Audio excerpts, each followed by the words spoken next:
Welcome in, Outkick the Show. Appreciate all of you hanging out with us. We got a bunch of stuff to run through, and then I got to bail early because I got to do Fox News, and then I also, it's football time in the state of Tennessee. My sixth grader has got a game that I got to help him get to. Hey, he's living right. He got out of school early so he could go to his football game today. He's not going to complain.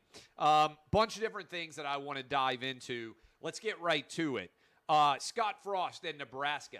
Huge ratings numbers. Tons of you watched that game from Ireland between Northwestern and Nebraska.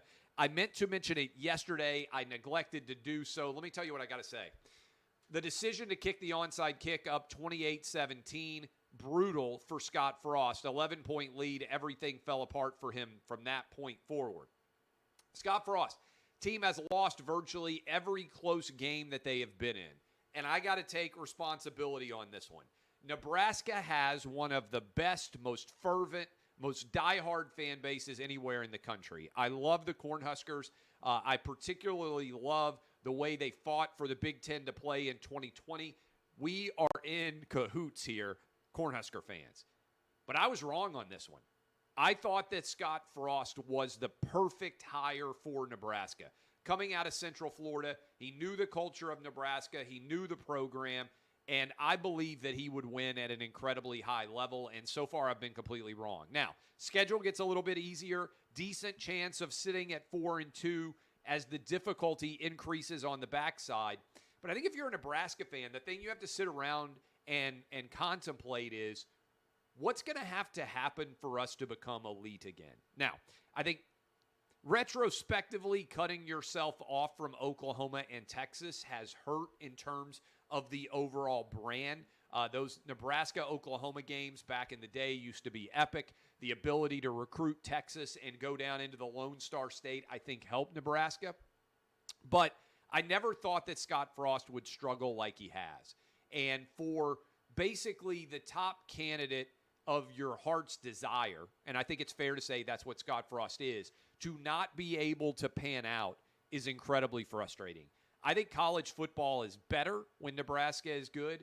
Certainly the Big Ten Western Division is way better given how loaded the East is. The West is way better when Nebraska plays well. But I don't know what the solution is at this point. The overall caliber of play is not high enough.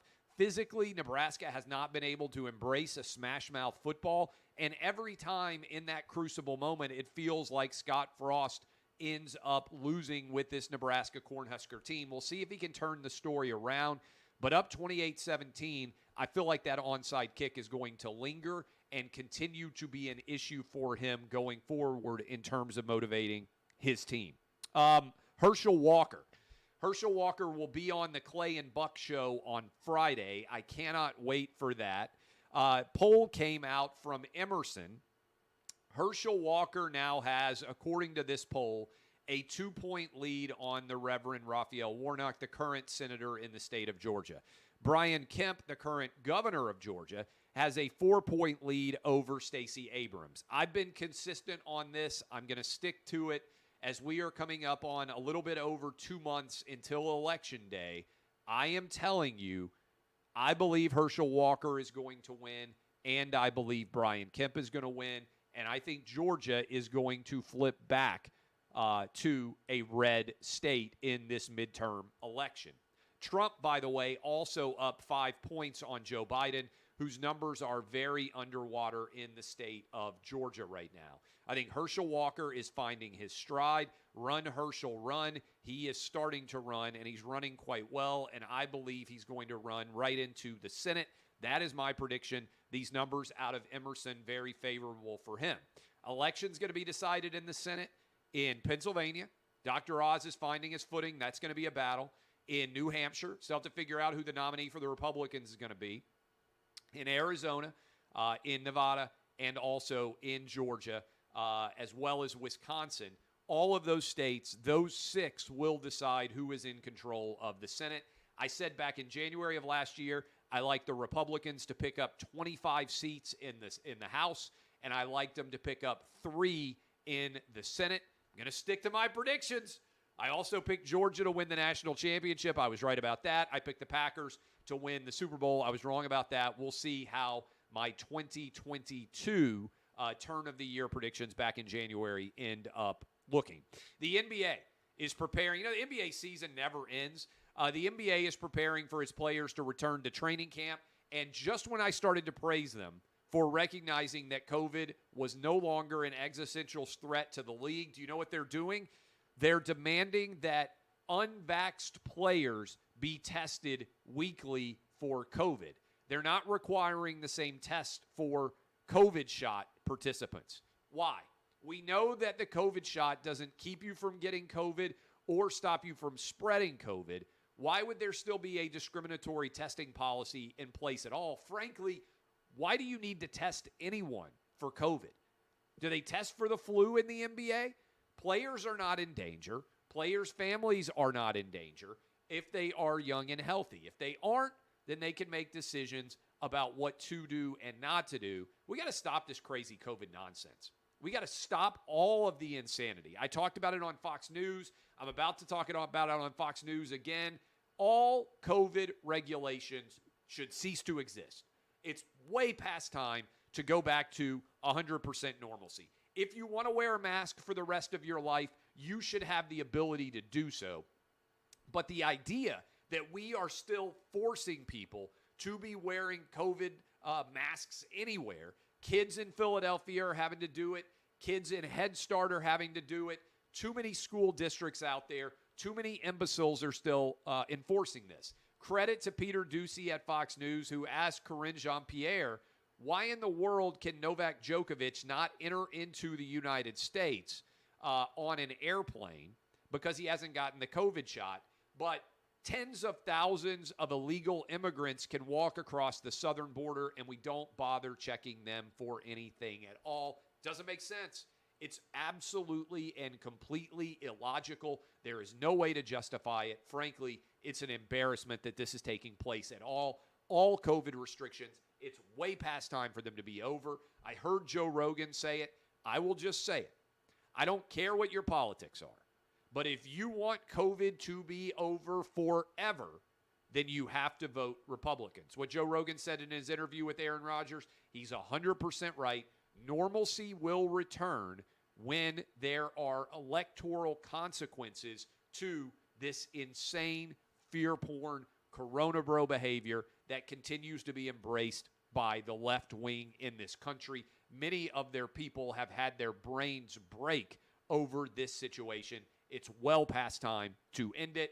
No restrictions should exist for COVID at all. Credit to Peter Doocy for getting Karine Jean-Pierre to look so daft when it came to even analyzing the difference between these two. And as I said yesterday, props to Novak Djokovic for refusing to get the COVID shot, to Kyrie Irving, and certainly to Aaron Rodgers as well. Among many other athletes, I'm giving those trio the greatest amount of attention for refusing to get the COVID shot because they've been the most discussed and the most criticized in their respective leagues. The Washington Post, story today in the New York Times of all places, that the Washington Post business model is collapsing and they are losing money. Democracy dies in darkness was the headline at the top of the Washington Post. They are having difficulty adding subscribers. They have tapped out. And the answer for what's going on here is the Washington Post needs Donald Trump more than almost any business did. CNN needs him. The MSNBC needs him. He is the great evil that motivates their viewers to pay attention. And when Trump is not in office, that great evil isn't there, and people will not support overall the Washington Post. This is a major issue going forward for the Post. This is the problem in general. I'm writing about this in my new book with the concept of subscription-based news reporting, right? I'm not talking about like if you're a big fan of a football team and you want to pay $10 a month to know about their recruiting classes, which certainly is wildly popular on the internet. I'm talking about news reporting that is subscription-based. What ends up happening is the news agenda is hijacked by whatever desires your subscribers have, and so you stop treating this as a legitimate news source and become instead effectively a spokesperson for the larger Democratic establishment. That's what the Washington Post did without Trump, the great Satan there to motivate subscription model sign-ons, there isn't a business there anymore. And the Washington Post is losing money substantially, according to a report in the New York Times. Now, to be fair, it certainly doesn't hurt the New York Times to be reporting on the Washington Post in a negative way. I actually like the idea of the Post and the Times starting to swing at each other, which is a sign of desperation because they don't have enough Trump coverage to keep their audience fired up. News, it is almost cut day, I think, basically, in the NFL as we sprint towards the start of the season.